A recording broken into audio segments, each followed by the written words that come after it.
ويسألونك عن ذي القرنين আল্লাহ রব্বুল আলামিন বলছেন, ও নবী, আপনাকে যিলকরনাইন বাদশা সম্পর্কে ওই কাফের কুফাররা প্রশ্ন করে, আপনি তাদেরকে বলে দেন, উল সাআতলু আলাইকুম মিনহু যিকরা।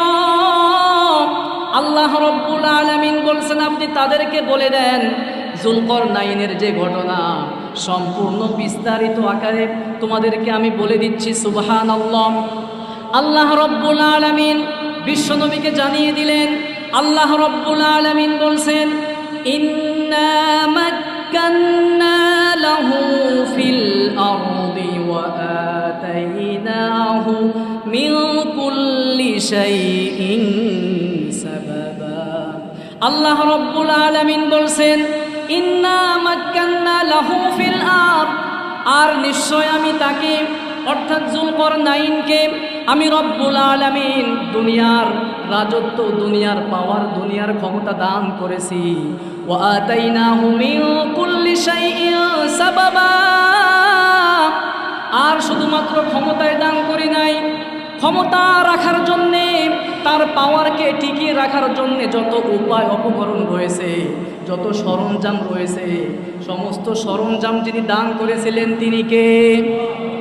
الذي أرسله الله تعالى بالحق بشيرا ونذيرا وداعيا إلى الله بإذنه وسراجا وقمرا منيرا أما بعد فأعوذ بالله من الشيطان الرجيم بسم الله الرحمن الرحيم إن الله وملائكته يصلون على النبي يا أيها الذين آمنوا صلوا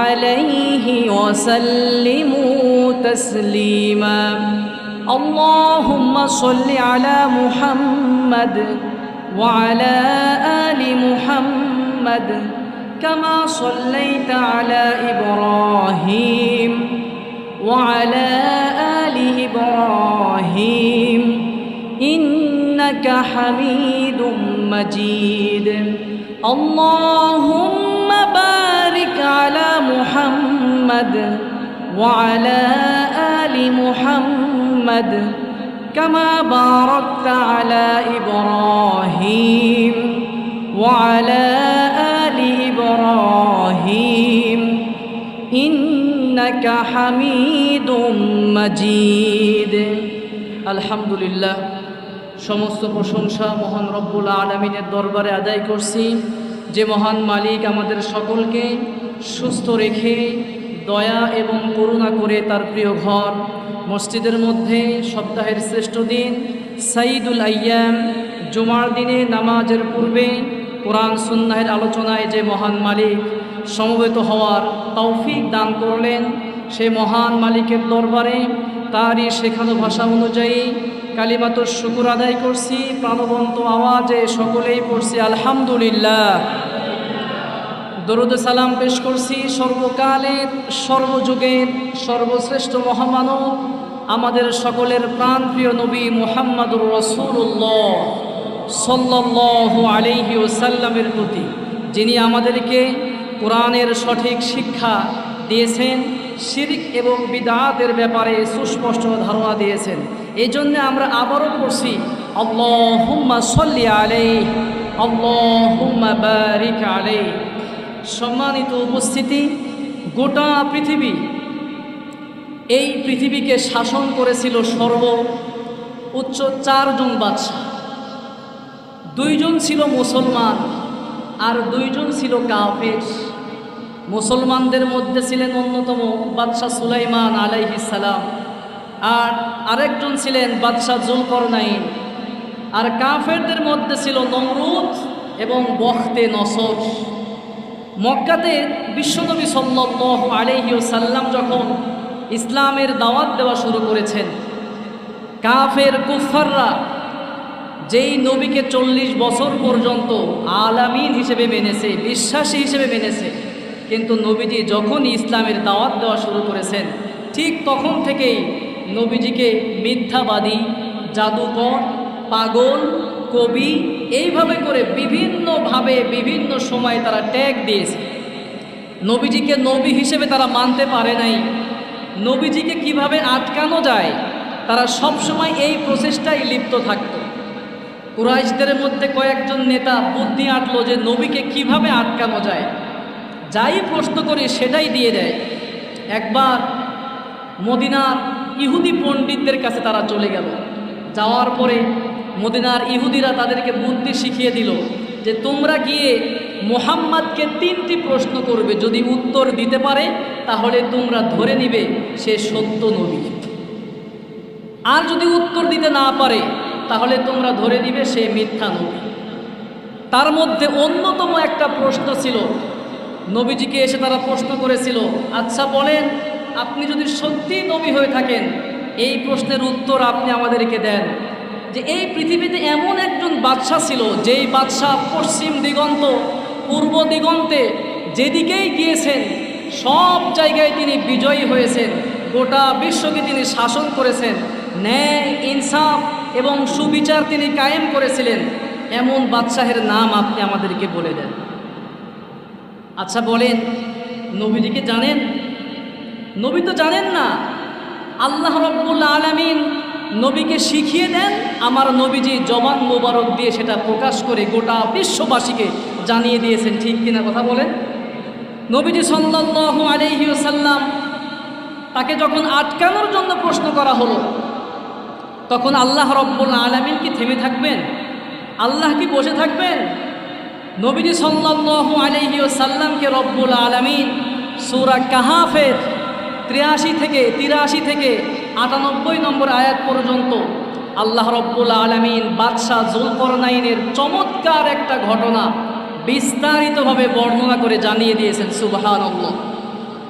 আল্লাহ রব্বুল আলামিন বলছেন, ও নবী আপনি টেনশন করবেন না, ওই কাফের কুফাররা আপনাকে প্রশ্ন করেছে, আপনার কাছে জানতে চেয়েছে গোটা বিশ্বকে এমন কোন শাসক শাসন করেছে, সুবিচার প্রতিষ্ঠা করেছে, গোটা বিশ্বকে সফর করেছে, ভ্রমণ করেছে। ও নবী আমি আপনাকে জানিয়ে দিচ্ছি, ওয়ায়াসআলুনাকা আন যিল করনাইন। আল্লাহ রব্বুল আলামিন বলছেন, ও নবী আপনাকে যিলকরনাইন বাদশা সম্পর্কে ওই কাফের কুফাররা প্রশ্ন করে, আপনি তাদেরকে বলে দেন উল সাআতলু আলাইকুম মিনহু যিকরা। আল্লাহ রাব্বুল আলামিন বলছেন আপনি তাদেরকে বলে দেন যুলকরনাইনের যে ঘটনা সম্পূর্ণ বিস্তারিত আকারে তোমাদেরকে আমি বলে দিচ্ছি। সুবহানাল্লাহ।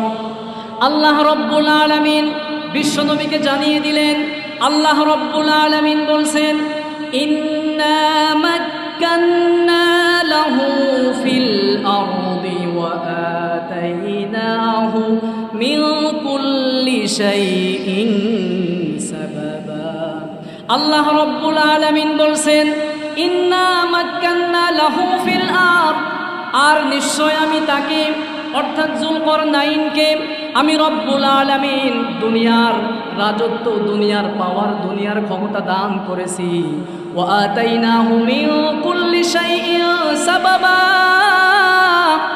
আর শুধুমাত্র ক্ষমতায় দান করি নাই, ক্ষমতা রাখার জন্যে, তার পাওয়ারকে টিকিয়ে রাখার জন্যে যত উপায় উপকরণ রয়েছে, যত সরঞ্জাম রয়েছে, সমস্ত সরঞ্জাম যিনি দান করেছিলেন তিনি কে? আমার ভাইয়েরা, এখন প্রশ্ন হতে পারে যুলকরনাইন কে? যুলকরনাইনের পরিচয় আছে? যুলকরনাইন তিনি আসলে কোনো নবী ছিলেন না, তিনি কোনো রসুলও ছিলেন না, তিনি কোনো ফেরেশতাও ছিলেন না। তিনি ছিলেন একজন ন্যায়পরায়ণ শাসক, সত্যবাদী। তার ন্যায়পরায়ণতা, তার খোদাভীরুতা দেখে আল্লাহ রাব্বুল আলামিন এত পছন্দ করেছিলেন যে আল্লাহ পাক তাকে পছন্দ করে গোটা দুনিয়ার রাজত্ব, গোটা দুনিয়ার ক্ষমতা বাদশা যুলকরনাইনকে আল্লাহ রব্বুল আলামিন দান করেছেন। সুবহানাল্লাহ। যুলকরনাইনের নাম কেন যুলকরনাইন হলো? তাফসিরের বিভিন্ন কিতাবের মধ্যে এসেছে। ইবনে কাসির, ফাতহুল কাদির সহ বিভিন্ন কিতাবের মধ্যে এসেছে। কয়েকটা মত রয়েছে তার নাম যুলকরনাইন হওয়ার কয়েকটি কারণ রয়েছে। তার মধ্যে অন্যতম একটি কারণ হচ্ছে তিনি যেহেতু গোটা বিশ্বকে জয় করে নিয়েছিলেন, ভ্রমণ করেছিলেন, রাজত্ব কায়েম করেছিলেন, এই জন্যে তার নাম হচ্ছে যুলকরনাইন। আবার কেউ কেউ বলেন তার মাথার চুলের মধ্যে দুইটি গুচ্ছ ছিল, দুইটি গুচ্ছ থাকার কারণেই তাকে বলা হয়ে থাকে যুলকরনাইন। আবার কারো কারো মতে তার মাথার দুই পাশে সিংহের অনুরূপ চিহ্ন ছিল, এই জন্যে তাকে যুলকরনাইন বলা হয়ে থাকে। সেই যুলকরনাইন বাদশাহ আল্লাহ রব্বুল আলামিন তাকে সফর করালেন, পশ্চিম দিগন্তে তাকে পাঠিয়ে দিলেন। পশ্চিম দিগন্তে তিনি যাওয়া শুরু করলেন। আল্লাহ রব্বুল আলামিন বলছেন সুম্মা আতবা সাবাবা। আল্লাহ রব্বুল আলামিন বলছেন অতঃপর তিনি একটি পথ অনুসরণ করলেন।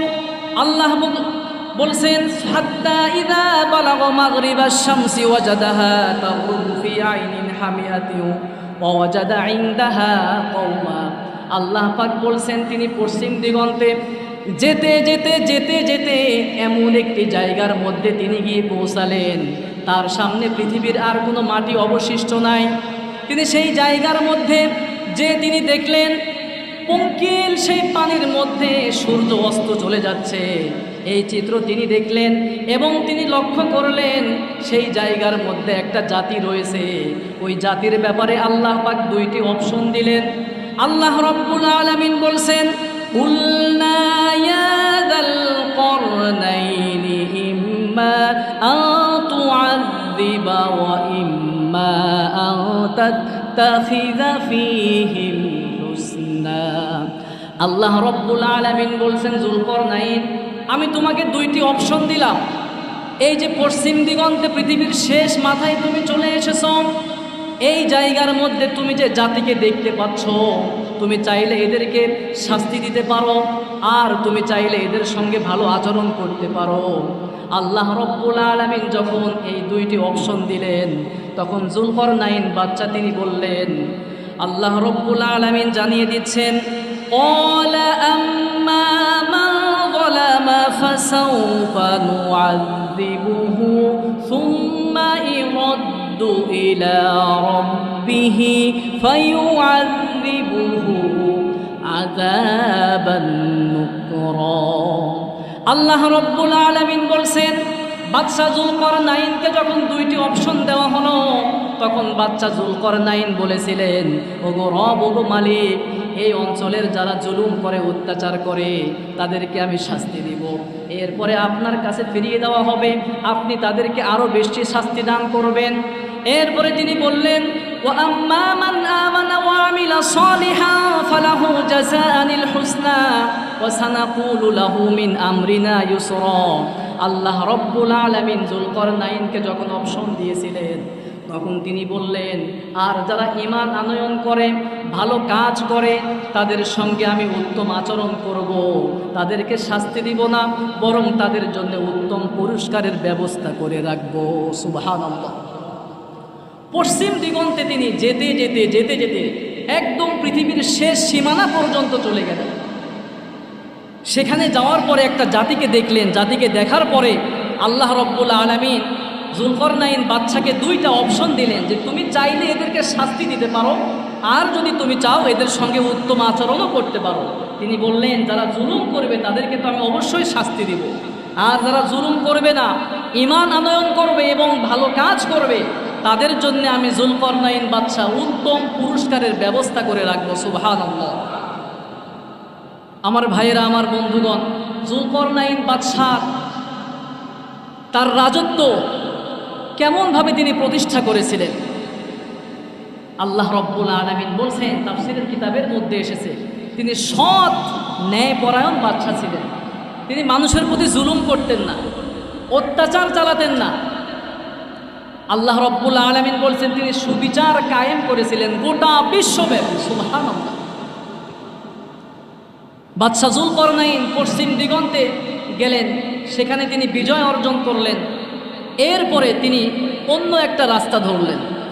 আল্লাহ রব্বুল আলামিন বলছেন সুম্মা আতবা সাবাবা, অতঃপর তিনি অন্য একটি পথ অনুসরণ করলেন।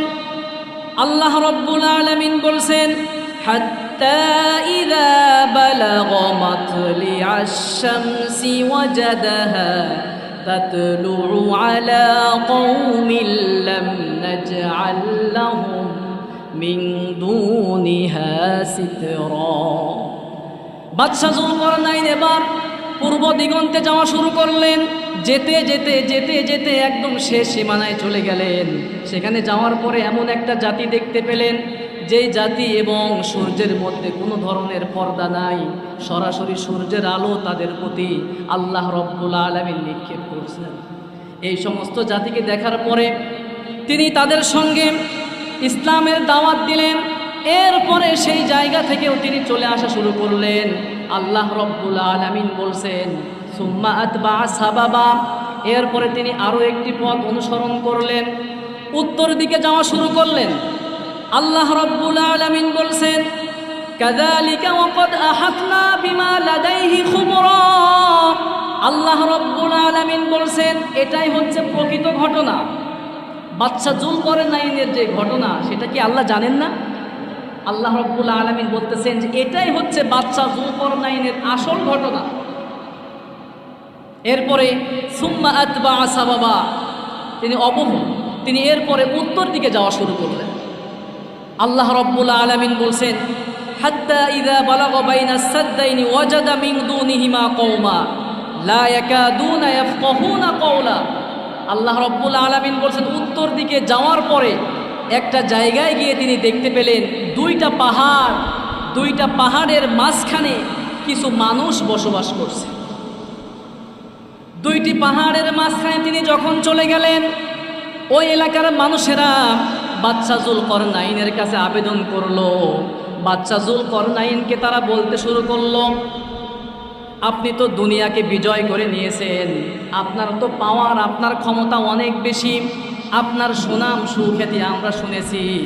আপনার কাছে আমাদের আবেদন হচ্ছে এই যে আমাদের পাশে ইয়াজুজ এবং মাজুজ নামের দুইটি গোষ্ঠী থাকে, দুইটি জাতি থাকে, তারা আমাদের প্রতি জুলুম চালায়, অন্যায় অবিচার করে, মানুষদেরকে ধরে ধরে তারা হত্যা করে ফেলে, তারা সন্ত্রাসী কর্মকাণ্ড চালায়। তাদের হাত থেকে বাঁচার জন্যে আপনি আমাদের জন্যে মজবুত একটা দেওয়াল নির্মাণ করে দেন। আল্লাহ রব্বুল আলামিন এই কথাই বললেন ক্বালু ইয়া যাল করনাইনি ইন্না ইয়াজুজ ওয়া মাজুজ মুফসিদুনা ফিল আরদ। ওই সমস্ত জাতিরা বলতে শুরু করল ও বাদশা যুলকরনাইন, ইয়াজুজ এবং মাজুজের অত্যাচারে আমরা বড় অতিষ্ঠ হয়ে গিয়েছি, আমরা ফ্রাস্ট্রেট হয়ে গিয়েছি, হয়রান হয়ে গিয়েছি, হতাশ হয়ে গিয়েছি। সুতরাং আপনি দয়া করে আমাদের জন্য একটা মজবুত প্রাচীর নির্মাণ করে দেন। আল্লাহ রব্বুল আলামিন তাদের কথা বলে দিলেন ফাহাল নাজআলু লাকা খরজান, আপনি কি আমাদের জন্য একটা মজবুত দেওয়াল নির্মাণ করে দিতে পারবেন নাকি? এরপরে তারা আরও বলল আলা আন তাজআলা বাইনানা ওয়া বাইনাহুম সাদ্দা, তাদের এবং আমাদের মাঝখানে একটা মজবুত দেওয়াল নির্মাণ করে দেন। বাদশা যুলকরনাইন তাদেরকে আশ্বস্ত করলো অবশ্যই তোমাদের জন্য করে দিব। সুবহানাল্লাহ। এখন প্রশ্ন হতে পারে ইয়াজুজ মাজুজ এরা আবার কারা? আমরা তো শুধুমাত্র ছোট্ট ছোট্ট বইয়ে আমরা শুনছি, পড়ছি যে ইয়াজুজ মাজুজ নামে জাতি আছে। ইয়াজুজ মাজুজ এরা এত বর্বর, এত বড় সন্ত্রাসী জাতি, এদের ব্যাপারে তাফসীরের কিতাব, ইতিহাসের কিতাবের মধ্যে অসংখ্য লেখা এসেছে। এদের মতো বর্বর জাতি আর পৃথিবীতে হয় না। এরা হচ্ছে আদম সন্তানেরই পরবর্তী একটা বংশধর। সহিহ বুখারীর ব্যাখ্যাকার যিনি ফাতহুল বারী লিখেছেন, হাফেজ আল্লামা ইবনে হাজার আসকালানী রহিমাহুল্লাহ, তিনি বলেন এরা হচ্ছে নূহ আলাইহিস সালামের ইয়াফেসের সন্তান ইয়াফিসের পরবর্তী দুইটি জাতি, এরা বড় খারাপ জাতি, এদের চেহারা বড় ভয়ঙ্কর, এদের ললাট অনেক লম্বা। সরাসরি হাদিস থেকে আপনাদেরকে শোনাই, বিশ্ব নবী সাল্লাল্লাহু আলাইহি ওয়াসাল্লামের সাহাবী হুযায়ফা রাদিয়াল্লাহু আনহু তিনি বলছেন, একবার বিশ্ব নবীকে আমি জানতে চাইলাম, ওগো আল্লাহর নবী আপনি আমাদেরকে বলে দিন ইয়াজুজ মাজুজ সম্পর্কে আপনি আমাদেরকে বলেন। তখন বিশ্ব নবী সাল্লাল্লাহু আলাইহি ওয়াসাল্লাম বলেছেন, ওগো আমার সাহাবীরা শোনো, ইয়াজুজ মাজুজ বড় খারাপ জাতি, বড় ভয়ঙ্কর জাতি। আল্লাহ রাব্বুল আলামিনের প্রিয় হাবিব বললেন, এদের মধ্যে দুইটি জাত রয়েছে, একটা হচ্ছে ইয়াজুজ আর একটা হচ্ছে মাজুজ, এবং তাদের প্রত্যেকের অধীনেই রয়েছে প্রায় 4000 জাতি। সুবহানাল্লাহ, চিন্তা করছেন, একজনের অধীনে, একটা গোষ্ঠীর অধীনে 4000 জাতি রয়েছে। বিশ্বনবী সাল্লাল্লাহু আলাইহি ওয়াসাল্লাম আরও বলছেন, এদের প্রত্যেকেই তাদের নিজের চোখের সামনে তাদের ওরসজাত সন্তান 1000 সন্তান না দেখা পর্যন্ত তারা মৃত্যুবরণ করে না। বুঝতে পারছেন কথা? 1000 সন্তান, নিজের ওরসজাত 1000 সন্তান না দেখা পর্যন্ত তাদের মৃত্যু হয় না। চিন্তা করা যায়, আমরা তো সর্বোচ্চ আমাদের ছেলে আমাদের নাতি এই পর্যন্ত শেষ, কেউ তো নাতি দেখারও ভাগ্য হয় না। কিন্তু নবীজি সাল্লাল্লাহু আলাইহি ওয়াসাল্লাম বলছেন, ইয়াজুজ মাজুজ এরা এক একটা জাতি, এবং এদের প্রত্যেকের অধীনে প্রায় 4000 জাতি রয়েছে, এবং এরা এদের চোখের সামনে নিজেদের ঔরসজাত সন্তান কমপক্ষে 1000 না দেখা পর্যন্ত মরে না। চিন্তা করা যায়। বিশ্বনবী সাল্লাল্লাহু আলাইহি ওয়াসাল্লামকে তিনি আরো বললেন, ওগো আল্লাহর নবী আপনি ইয়াজুজ এবং মাজুজ সম্পর্কে আরো বিস্তারিত আমাদেরকে শোনান। তখন নবীজি বললেন, এদের চেহারা বড় ভয়ঙ্কর, এদের ললাটটা অনেক লম্বা, এবং সিগরুল উয়ুন এদের চোখগুলো অনেক ছোট ছোট। এদের চোখের সামনে দিয়ে যখন হাতি, উট কিংবা শকুর চলে যায় তখন তারা এদেরকে গ্রাস করে ফেলে, মুহূর্তের মধ্যে খেয়ে ফেলতে পারে। এই সমস্ত ইয়াজুজ এবং মাজুজের সামনে লোহা কিংবা ঘোড়া কেউ কখনো মোকাবেলা করতে পারে না, এত ভয়ঙ্কর একটা জাতি। বিশ্বনবী সাল্লাল্লাহু আলাইহি ওয়াসাল্লাম আরও বললেন, এরা হচ্ছে 3 ধরনের, তাদের মধ্যে একটি ধরন হলো এরা হচ্ছে আরুজের মতো। আরুজ হচ্ছে সিরিয়ার একটা বিশাল বৃক্ষের নাম, যেটা দৈর্ঘ্যে লম্বায় 120 হাত লম্বা। সুবহানাল্লাহ, চিন্তা করা যায়। ইয়াজুজের একটা জাতি হচ্ছে এমন 120 হাত পর্যন্ত লম্বা হয়ে যায়। আমরা কয় হাত বলেন? ইয়াজুজ এর একটা জাতির ব্যাপারে নবীজি বলতেছেন, এরা হচ্ছে আরুজের ন্যায়। আরুজ হচ্ছে সিরিয়ার ভিতরে থাকা বিশাল একটা বৃক্ষ, যার দৈর্ঘ্য, তার লম্বা হচ্ছে 120 হাত। চিন্তা করা যায়, এদের মোকাবেলা কেউ করতে পারে না, কেউ না। বাদশা যুলকরনাইন যখন ওই 2টি পাহাড়ের মাঝখানে চলে গেলেন, ওই এলাকার মানুষেরা তখন তাকে বলল, ওগো যুলকরনাইন আপনার প্রশংসা আমরা অনেক শুনেছি, গোটা বিশ্বকে আপনি জয় করে নিয়েছেন, আপনি দয়া করে মেহেরবানি করে ইয়াজুজ এবং মাজুজ থেকে বাঁচার জন্যে আমাদের এবং তাদের মাঝখানে একটা শক্তিশালী প্রাচীর নির্মাণ করে দেন। তখন যুলকরনাইন বাদশাহ তাদেরকে বললেন, অবশ্যই তোমাদের জন্য একটা শক্তিশালী প্রাচীর নির্মাণ করে দেওয়া হবে। ওই সমস্ত মাজলুম মানুষেরা তারা যুলকরনাইনকে বলল, قال ما مكنني فهل نجعل لك خرجا على أن تجعل بيننا وبينهم سدا। তখন তারা বলতেছে, যুলকরনাইন প্রয়োজনে আমরা তোমাকে টাকা পয়সা দান করব, প্রয়োজনে তোমার টাকা পয়সা দিব, তুমি যত কষ্টই হোক আমাদের জন্য একটা দেওয়াল নির্মাণ করে দাও। তখন সেই যুলকরনাইন বাদশাহ তাদেরকে লক্ষ্য করে বলতেছেন, মা মাক্কান্নি ফিহি রব্বি, তোমাদের টাকা পয়সার কোনো কিছু দরকার নাই, তোমরা আমারে আর কি টাকা পয়সা দিবে, আমার আল্লাহ আমাকে যা কিছু দিয়েছেন আমার জন্য সেটাই যথেষ্ট। সুবহানাল্লাহ, তোমাদের কাছ থেকে আমার টাকা পয়সার দরকার নাই, তবে তোমাদের কাছ থেকে একটা জিনিস আমার প্রয়োজন। সেটা কি? আল্লাহ রাব্বুল আলামিন বলছেন, ফাআইনুনি বিকুওয়া, যুলকরনাইন তাদের কাছ থেকে বললেন, তোমরা আমার কাছে যেটা দিবা সেটা হচ্ছে শ্রম দিবা, তোমাদের টাকা পয়সা দরকার নাই। তোমরা যদি আমাকে শ্রম দিয়ে সাহায্য করতে পারো তাহলে আমি আজআল বাইনাকুম ওয়া বাইনাহুম রাদমা, আমি অবশ্যই তোমাদের জন্য এমন একটি মজবুত দেওয়াল নির্মাণ করব, সেটা ভেদ করে ওই ইয়াজুজ এবং মাজুজ তোমাদের আর আক্রমণ করার সাহস করতে পারবে না। শুরু হয়ে গেল নির্মাণ কাজ শুরু। কিভাবে হচ্ছে দেখেন, খুব জটিলতার সাথে খুব বিস্তারিতভাবে আল্লাহ রব্বুল আলামিন এত সুন্দর বর্ণনা দিয়েছেন। আমরা তো খুব সহজে এটাকে গ্রহণ করে ফেলি, কিন্তু আল্লাহ রব্বুল আলামিন কি বিজ্ঞানময় তথ্য এই আয়াতের মধ্যে লুকায়ে রেখেছেন। সুবহানাল্লাহি ওয়া বিহামদিহি। আল্লাহ রব্বুল আলামিন বিস্তারিত বর্ণনা করেছেন যে দেওয়ালটা কিভাবে নির্মাণ করা হয়েছে। আল্লাহ রব্বুল আলামিন বলে দিলেন, আতুনি জুবারুল হাদিদ।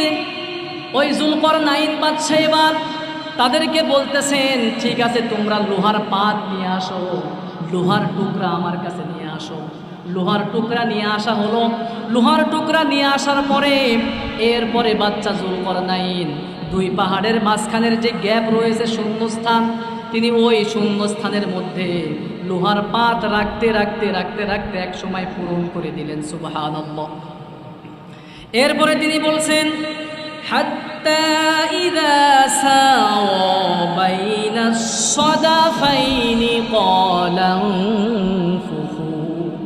যখন দুইটা পাহাড়ের মাঝখানের জায়গাটা সমান হয়ে গেল, লোহার পাত রাখতে রাখতে রাখতে রাখতে সমান হয়ে গিয়েছে, তখন তিনি বলতেছেন, ক্বালা হাত্তা ইযা জাআলাহু নারা।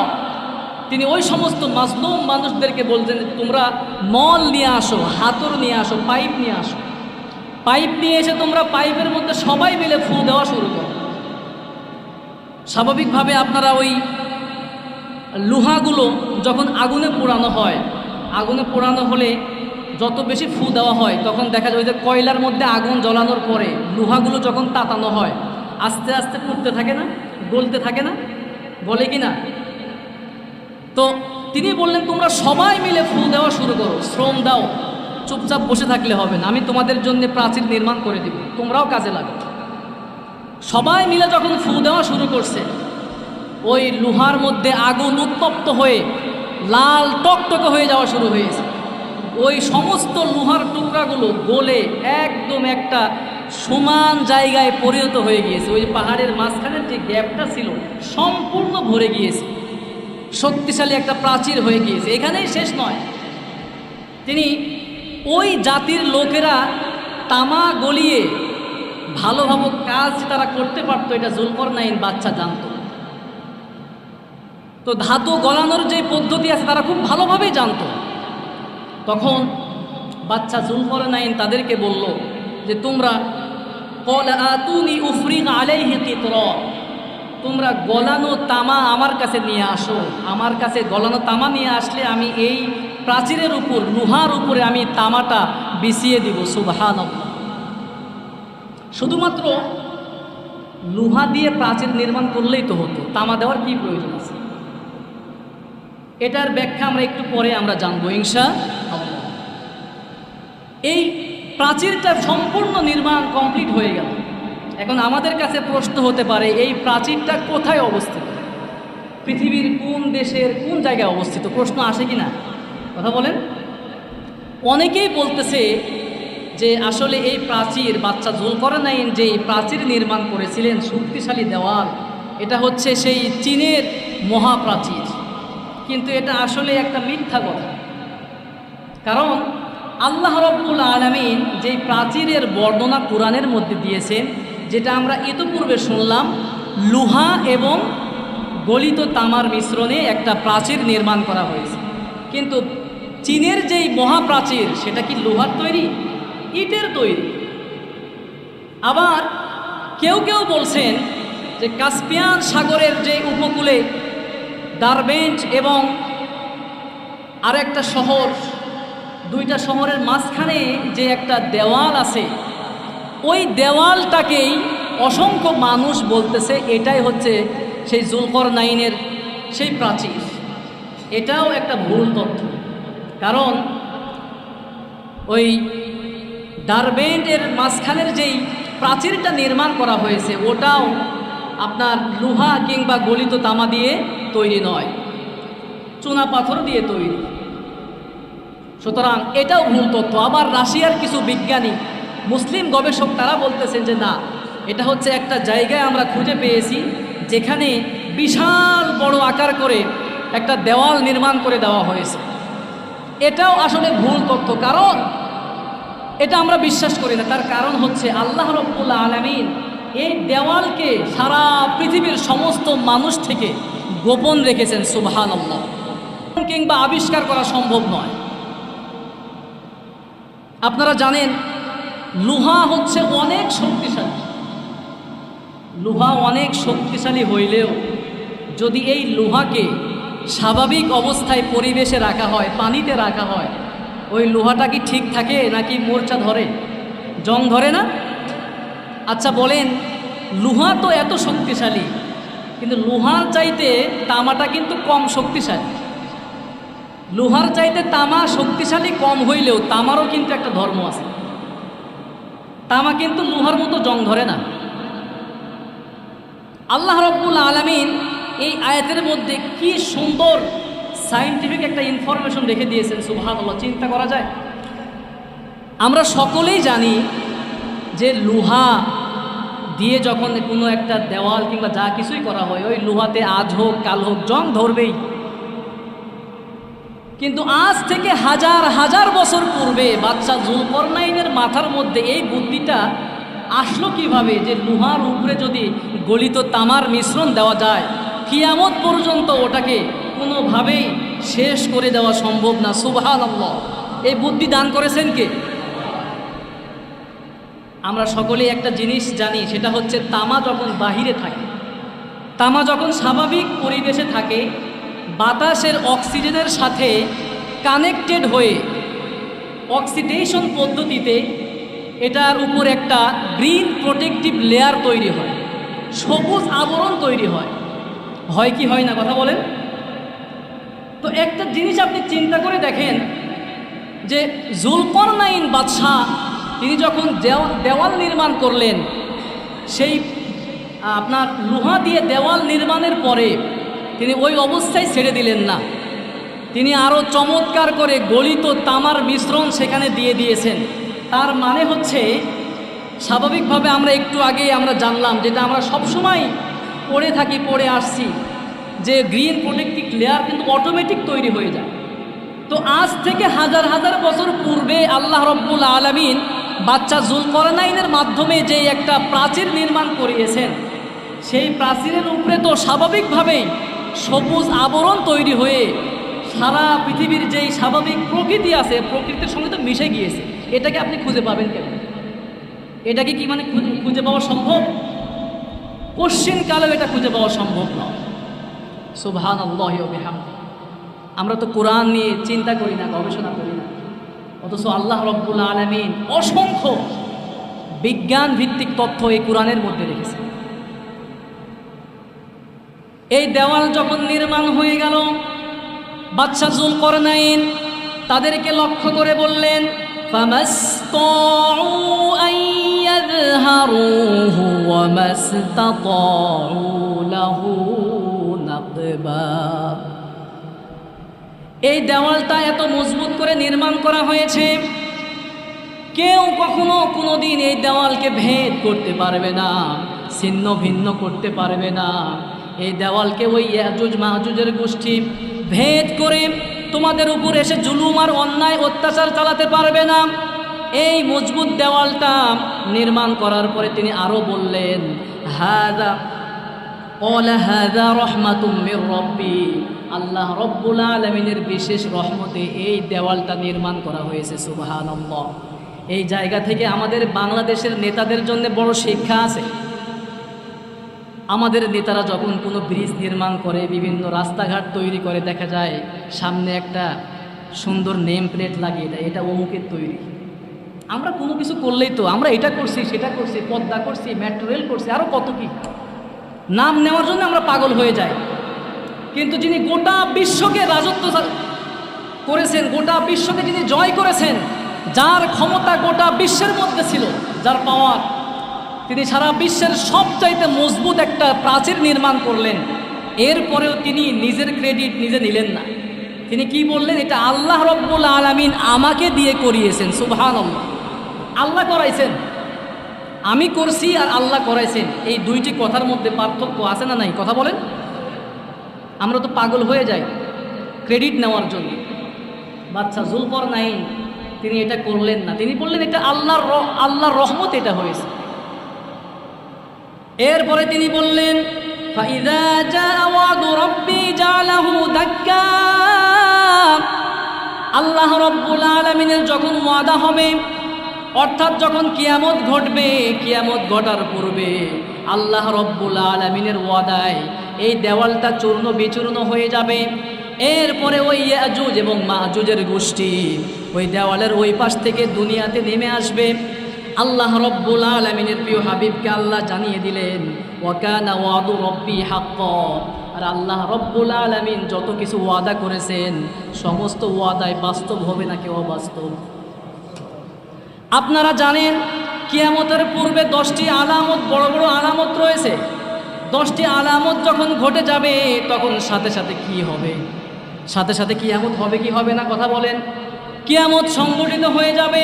কিয়ামত হওয়ার পূর্বে কিয়ামতের যে বড় বড় 10টি আলামত রয়েছে, এই 10টি আলামতের মধ্যে অন্যতম একটি আলামত হচ্ছে ইয়াজুজ এবং মাজুজের আবির্ভাব। ওই দেওয়ালকে টপকিয়ে দেওয়াল ভেঙে তারা দুনিয়ায় নেমে আসবে। ইয়াজুজ এবং মাজুজ যখন থেকে ওই দেওয়াল নির্মাণ করা হয়েছে আজ পর্যন্ত প্রত্যেকটা দিন তারা ওই দেওয়ালকে খুঁড়তেছে। ওই দেওয়ালকে কি করতেছে? খুঁড়তেছে। সারাটা দিন তারা দেওয়াল খুঁড়তে খুঁড়তে খুঁড়তে একদম কাছাকাছি পর্যন্ত চলে আসে। কাছাকাছি পর্যন্ত যখন চলে আসে তখন সন্ধ্যার সময় যখন হয়ে যায় তখন তারা অলসতার বশত বলেই ফেলে যে আজকে ঠিক আছে, আমরা তো করেই ফেলছি, আর অল্প কিছু বাকি আছে, আগামীকাল সকালে এসে বাকি কাজ আমরা সেরে ফেলব। এই কথা বলে তারা চলে যায়। পরের দিন সকালে এসে দেখে যা করার তাই, আবার আগের মতো। এভাবেই চলতেছে, আজও পর্যন্ত এভাবে চলতেছে। এরপরে একটা সময় তারা, এমন একটা সময় আসবে তারা কোনোদিন ইনশাআল্লাহ বলে না, প্রতিদিন একই কথা বলে যে কালকে আমরা করে ফেলব। কিন্তু হঠাৎ একদিন তারা তাদের জবান থেকে বের হয়ে যায়। সারাটা দিন কাজ করার পরে সন্ধ্যার সময় অল্প কিছু যখন খুঁড়তে বাকি থাকে ওই সময় তারা মুখ থেকে ভুলবশত চলে আসে আগামীকাল সকালে বাকি অংশ আমরা খুঁড়ে ফেলব ইনশা। এর পরের দিনেই শুরু হয়ে যায়। ওই ইয়াজুজ এবং মাজুজ দুনিয়াতে কিভাবে আসবে শুনেন। আল্লাহ রব্বুল আলামিন পবিত্র কুরআনুল কারীমের সূরা আম্বিয়া এর ৯৬ নম্বর আয়াতের মধ্যে বললেন হাত্তা ইযা ফুতিহাত ইয়াজুজ ওয়া মাজুজ ওয়া হুম মিন কুল্লি হাদাবি ইয়ানসিলুন। উঁচু উঁচু ভূমি থেকে ওই ইয়াজুজ এবং মাজুজ দুনিয়ার মধ্যে চলে আসবে। আমার ভাইয়েরা, ঈসা আলাইহিস সালামের মৃত্যু এখনো হয় নাই। ঈসা আলাইহিস সালামকে যিনি জমিন থেকে আসমানে উঠিয়ে রেখেছেন তিনি কে? আমার ভাইয়েরা, দাজ্জাল দুনিয়াতে আসবে। দাজ্জাল দুনিয়াতে আসার পরে দাজ্জালীয় কর্মকাণ্ড গোটা বিশ্বব্যাপী চালাবে, সন্ত্রাসী কর্মকাণ্ড চালাবে। গোটা দুনিয়ার মানুষকে দাজ্জাল হত্যা করা শুরু করবে। সারা দুনিয়ার মধ্যে একটা হত্যাযজ্ঞ তৈরি হয়ে যাবে। মুসলমানরা বড় বিপদের মধ্যে পড়ে যাবে। আর ঠিক তখনই রব্বুল আলামিন ঈসা আলাইহিস সালামকে সেই সিরিয়ার দামেস্কের পূর্ব দিগন্তের সাদা গম্বুজ বিশিষ্ট একটা মসজিদের মধ্যে আল্লাহ পাঠিয়ে দিবেন। সুবহানাল্লাহ। ঈসা আলাইহিস সালাম আসার পরে ইমাম মাহদি এবং মুসলমানদেরকে সঙ্গে নিয়ে ঈসা আলাইহিস সালাম ফিলিস্তিনের বাবে লুদ নামক জায়গার মধ্যে ওই দাজ্জালকে হত্যা করে ফেলবে। আল্লাহু আকবার। হত্যা করার পরে গোটা দুনিয়া শান্ত হয়ে যাবে, গোটা দুনিয়ার মধ্যে শান্তি প্রতিষ্ঠা হয়ে যাবে। এর কিছুদিন পরেই ইয়াজুজ এবং মাজুজের আবির্ভাব ঘটবে। ইয়াজুজ এবং মাজুজের আবির্ভাব যখন ঘটবে আল্লাহ রব্বুল আলামিন ঈসা আলাইহিস সালামকে বলবেন, ওগো আমার নবী ঈসা, আপনি মুসলমানদেরকে নিয়ে তুর পর্বতে চলে যান। চিন্তা করছেন, দাজ্জালের মতো এত বড় একটা সন্ত্রাসকে ঈসা আলাইহিস সালাম হত্যা করবেন। এরপরে কিছুদিন পরেই ইয়াজুজ এবং মাজুজের আবির্ভাব যখন ঘটবে, আল্লাহ রব্বুল আলামিন ওই নবী ঈসা আলাইহিস সালামকেই অর্ডার করবেন যে নবী, আপনি তার সঙ্গে পারবেন না, আপনি মুসলমানদেরকে নিয়ে যত দ্রুত সম্ভব ওই তুর পর্বতে চলে যান। সুবহানাল্লাহ, চিন্তা করা যায়, দাজ্জালের চাইতে আরো ভয়াবহ ইয়াজুজ এবং মাজুজ।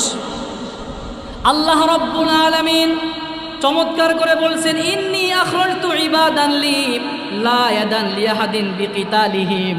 আল্লাহ রব্বুল আলামিন বলছেন, এই ইয়াজুজ এবং মাজুজকে শেষ করার মতো পৃথিবীর মধ্যে কারো কোনো ক্ষমতা, এরা আমার এমন বান্দা, এদেরকে শেষ করার মতো শক্তি কারো নাই। নবী আমার, আপনি মুসলমানদেরকে নিয়ে যত দ্রুত সম্ভব ওই তুর পর্বতে চলে যান। ইয়াজুজ মাজুজ দুনিয়াতে আসার পরে হত্যাযজ্ঞ শুরু করে দিবে। নবী বলেছেন, বিশ্বনবী সাল্লাল্লাহু আলাইহি ওয়াসাল্লাম বলেছেন, তাদের প্রথম একটা দল যখন দুনিয়াতে নামবে, নামার পরে দুনিয়ার সাগর মহাসাগরের যত পানি আছে এক দল এসে সব কিছু খেয়ে শেষ। খাওয়ার পরে মনে হবে দুনিয়াতে আর কখনো কোনো অবস্থায় পানি ছিল না। চিন্তা করা যায়। যত মুসলমান আছে বিভিন্ন দুর্গে তাদের গবাদি পশু নিয়ে, বিভিন্ন পরিবার নিয়ে, সামান নিয়ে তারা দুর্গের মধ্যে ঢুকে পড়বে, বাঁচার কোনো উপায় থাকবে না, ইচ্ছামতো হত্যাযজ্ঞ চালাবে। এই ইয়াজুজ মাজুজ এরা আসার পরে গোটা বিশ্বকে অশান্তিতে ভরিয়ে দিবে, সন্ত্রাসবাদ কায়েম করে ফেলবে। এরপরে ফিলিস্তিনের একটা জায়গার মধ্যে গিয়ে তারা উপরের দিকে তীর নিক্ষেপ করবে। তীর নিক্ষেপ করবে আর বলবে, সারা পৃথিবীর যত মানুষ আছে সবাইকে আমরা হত্যা করে শেষ করে ফেলেছি, আকাশের মধ্যেও যদি কেউ থেকে থাকো তাকেও শেষ করে ফেলবে। এই কথা বলে উপরের দিকে যখন তীর মারবে, আল্লাহ রব্বুল আলামিন কুদরতি ব্যবস্থায় একটু রক্ত ওই তীরের মধ্যে ভরিয়ে দিবে। তারা এটা দেখে তো মহা খুশি, সারা পৃথিবীর সব শেষ, আকাশে যে আছো সেও শেষ, আমরা কত বড় শক্তিশালী। নাউজুবিল্লাহ বলবেন না? ঈসা আলাইহিস সালাম তিনি দেখতে পাবেন দুর্ভিক্ষের মধ্যে মুসলমানরা পড়ে যাবে, মুসলমানরা পাগল পারা হয়ে যাবে, কষ্টের মধ্যে পড়ে যাবে। ঈসা আলাইহিস সালাম তখন আল্লাহ রব্বুল আলামিনের কাছে দোয়া করবেন, ওগো রব, ওগো মালিক, মুসলমানদেরকে আপনি শান্তি দান করেন, দুর্ভিক্ষ থেকে মুসলমানদেরকে আপনি বাঁচান। মুহূর্তের মধ্যে ঈসা নবীর দোয়াকে কবুল করবেন কে? আল্লাহ রব্বুল আলামিন ওই সমস্ত ইয়াজুজ এবং মাজুজের ঘাড়ের এই জায়গার মধ্যে একটা ভাইরাস দান করবেন। প্রত্যেকটা ইয়াজুজ এবং মাজুজের প্রত্যেকের ঘাড়ের মধ্যে একটা ভাইরাস রোগ হবে, তারা মুহূর্তের মধ্যে মরে শেষ। এই যে আমরা বসে আছি, মোটামুটি একটু দূরত্ব আছে, আমার থেকে আপনাদের দূরত্ব কমপক্ষে 1 হাত 2 হাত 5 হাত আছে না? হাদিসের মধ্যে আসছে, তারা যখন মরে শেষ হয়ে যাবে, সারা পৃথিবীর কোনো একটা জায়গা, আধা হাত জায়গাও খালি থাকবে না, সারা পৃথিবীর সব জায়গায় তারা মরে পড়ে থাকবে। ঈসা আলাইহিস সালাম সেই তুর পর্বত থেকে নামবে, আসার পরে দেখবে সব কিছু মরে পড়ে আছে, গন্ধ বের হয়ে গেছে। ঈসা আলাইহিস সালাম বলবেন, ওগো রব, ওগো মালিক, একটা বিপদ থেকে আপনি বাঁচালেন, এখন তো আরো বড় বিপদ, গন্ধে তো আমরা থাকতে পারতেছি না, আপনি দয়া করে জমিনটাকে পরিষ্কার করার ব্যবস্থা করেন। রব্বুল আলামিন বিশাল আকৃতির এক ঝাঁক পাখি পাঠাবেন। আমরা পড়ছি না, আলাম তারা কাইফা ফাআলা রাব্বুকা বিআসহাবিল, ওই আব্রাহাকে ধ্বংস করছে না আসহাবে ফিল, এরকম বিশাল বড় বড় পাখি আল্লাহ রব্বুল আলামিন পাঠাবেন, যাদের ঘাড়গুলো সেই উটের মতো লম্বা, যাদের নখরগুলো অনেক লম্বা লম্বা। আল্লাহ রব্বুল আলামিন অর্ডার করবেন, সারা পৃথিবীর সমস্ত জায়গা থেকে ইয়াজুজ এবং মাজুজকে নিয়ে কোনো একটা সাগরের মধ্যে, আবার অন্য কিতাবের মধ্যে আসছে কোনো একটা জায়গার মধ্যে তাদেরকে নিক্ষেপ করা হবে। নিক্ষেপ করার পরে রব্বুল আলামিন, আল্লাহ রব্বুল আলামিনের কাছে যখন দোয়া করা হবে বৃষ্টির জন্যে, আল্লাহ রব্বুল আলামিন বৃষ্টি দান করবেন, রহমতের বৃষ্টি। বৃষ্টি হওয়ার পরে সারা পৃথিবীটা মুহূর্তের মধ্যে, সারা পৃথিবীর জমিনটা পবিত্র হয়ে যাবে। আল্লাহ রব্বুল আলামিন জমিনকে অর্ডার করবেন, জমিন তোমার ভিতরে যা কিছু আছে আমার বরকতের সমস্ত কিছু তুমি প্রকাশ করে দাও। সুবহানাল্লাহ। আল্লাহ রাব্বুল আলামিনের প্রিয় হাবিব বলছেন, ওই সময়ে একটা ডালিম থেকে একদল মানুষ ডালিম ভক্ষণ করলে ওই ডালিম শেষ হবে না। সুবহানাল্লাহ। ডালিমের যে ছাল আছে, ছাল দিয়ে যদি ছাতা করা হয়, ওই ছাতার মধ্যে অসংখ্য মানুষ থাকতে পারবে। সুবহানাল্লাহ। নবীজি সাল্লাল্লাহু আলাইহি ওয়াসাল্লাম বলছেন, দুধের মধ্যে এমন বরকত আল্লাহ দান করবেন, উটের দুধ কয়েকটা গোত্রের লোক খেয়েও শেষ করতে পারবে না। সুবহানাল্লাহ বলবেন না? এরপরে এমন একটা সময় আসবে, প্রত্যেকটা মুসলমানদের বগলের মধ্যে একটা মনোরম বায়ু আল্লাহ রব্বুল আলামিন দিয়ে দিবেন। সারা পৃথিবীর সমস্ত মুসলমানরা মরে শেষ হয়ে যাবে। এরপরে পাপাচার যারা আছে, পাপিষ্ঠ বান্দা যারা আছে, তারা দুনিয়ায় বেঁচে থাকবে। দুনিয়ার মধ্যে একটা মুসলমান বেঁচে থাকা অবস্থায় কিয়ামত আল্লাহ ঘটাবেন না। সুবহানাল্লাহ। দেখা যাবে ওই সময়ে পাপিষ্ঠ ব্যক্তিরা রাস্তাঘাটে কুকুরের মতো জিনা ব্যভিচারে লিপ্ত হয়ে যাবে, পাপাচার এভাবে বেড়ে যাবে। এরপরে রব্বুল আলামিন ইসরাফিলকে বলবেন, সিংহায় ফুৎকার লাগা। কিয়ামত সংগঠিত হয়ে যাবে। কুল্লু মান আলাইহা ফানি ওয়া ইয়াবকা ওয়াজহু রাব্বিকা যুল জালালি ওয়াল ইকরাম। সব কিছু ফান হয়ে যাবে, একমাত্র একজন বেঁচে থাকবেন, তিনি কে? এই যে 1.5 পৃষ্ঠা প্রায় কুরআনুল কারীমের 1.5 পৃষ্ঠা আপনাদের সামনে আজকে শোনানো হলো। শুধুমাত্র ঘটনা শুনবো, চলে যাব, শিক্ষা গ্রহণ করা যাবে না ইনশাল্লাহ। এই ঘটনা থেকে নাম্বার 1, 1 নাম্বার শিক্ষা হচ্ছে, আল্লাহ রব্বুল আলামিন আমাকে আপনাকে শিখাতে চাচ্ছেন, কিয়ামত পর্যন্ত যত বাদশাহ আসবে, যত প্রাইম মিনিস্টার আসবে, যত ক্ষমতাধর মানুষ আসবে, তাদের জন্য সবচাইতে বড় শিক্ষা হচ্ছে, ক্ষমতা পাওয়ার পরে অহংকারী হওয়া যাবে। অহংকারী হওয়া যাবে, জুলুম করা যাবে। আল্লাহ রব্বুল আলামিন যুলকরনাইনকে 2টা অপশন দিয়েছিলেন, যে আপনি এদের উপর জুলুম করতে পারেন, ভালো ব্যবহারও করতে পারেন। তিনি বলছেন যে না, জুলুম করব না, বরং আমি তাদের সঙ্গে উত্তম আচরণ উপহার দিব। সুবহানাল্লাহ। এরপরে 2 নম্বর শিক্ষা হচ্ছে, টাকা পয়সা থাকলে, ক্ষমতা থাকলে ক্ষমতার অপব্যবহার করা যাবে। ওই 2 পাহাড়ের মধ্যবর্তী অঞ্চলে থাকা মানুষেরা, মজলুম মানুষেরা তাকে বলেছিলেন, প্রয়োজনে আপনাকে আমরা খরচাপাতি দিব, টাকা পয়সা দিব, এরপরেও আপনি একটা শক্তিশালী দেওয়াল নির্মাণ করে দেন। তিনি কি টাকা পয়সা নিয়েছেন? বলেন, নিয়েছেন? তিনি বলেছেন, তোমাদের আমার এগুলো কোনো কিছু প্রয়োজন নাই, আল্লাহ আমাকে যা দিয়েছেন এটাই আমার জন্য যথেষ্ট। সুবহানাল্লাহ। সুতরাং টাকা পয়সা, ক্ষমতা, আল্লাহ আপনাকে যা দিয়েছে এটাই আপনার জন্য এনাফ, বেশি লোভ করা ভালো। আর 3 নাম্বার শিক্ষা হচ্ছে, অলসতা পরিহার করতে হবে, আপনার মেধাকে কাজে লাগাতে হবে।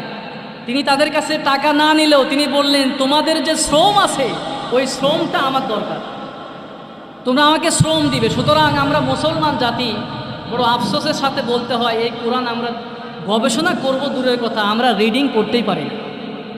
আমি কি মিথ্যা বললাম? বলেন, মিথ্যা বললাম আমি? সুতরাং আপনার মেধা আল্লাহ পাক দিয়েছেন, এই মেধার ব্যবহার ভালো জায়গায় করতে হবে। আল্লাহ আমাদেরকে বুঝার তৌফিক দান করুন, পড়ছি আমিন।